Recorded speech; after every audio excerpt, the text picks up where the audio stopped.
problem with thinking that the goal of life is to be happy is that a fair chunk of our lives is the opposite. And it seems to me that there are plenty of people who are unhappy at any point, and some people who are unhappy most of the time. And it gets worse. If we think that our lives are all about being happy, the tendency is to end up with a frivolous life. And that makes it even worse, because if we think the goal of life is happiness, we miss the chance to become more than we ever thought possible. Hi, I'm Warren, the rector here at St. Columba's. Glad you could join me for my message of the day. When people tell me they want to be happy, they can tell me what that might look like. Nothing wrong with that, of course. We can all say what makes us happy.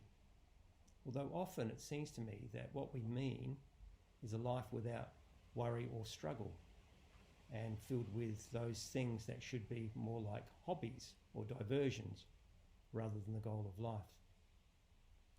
And I suspect this is because the currency that we seem to naturally trade in has on one side of the coin happiness, and on the other side of the coin being unhappy. And when you put it like that, who wouldn't want to, when you flick the coin, who wouldn't want it to come out on the side that says happiness? But what about a different currency? What about joy? A deeper happiness that touches your soul, that lives inside us, even when there are problems, even when we are under stress and worrying. Now, I'm not talking about the fake smile that hides from the truth that we are really unhappy, but a deeper meaning to our lives that encompasses happiness but transcends it into joy, purpose and meaning. Now that's hard to do. It takes real character. It takes real discipline to learn how to do it. In the New Testament there's this, what appears to be a strange story about the disciples after the resurrection of Jesus.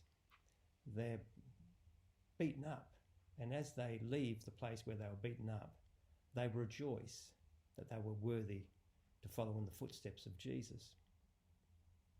Well, that's different. Get beaten up and rejoice in it.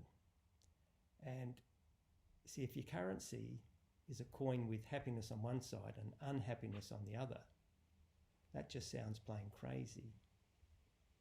But if life is more than the superficial pursuit of being free of worry and filling one's life with diversions, then the story of the disciples starts to make some sense. To suffer for what is important and rejoice. To stay in the difficult terrain of struggle. To have something that is more important than our own happiness, which will bring with it transformation of who we are as people. That's what it means to be a disciple of Jesus. Thanks for joining me. Bye-bye.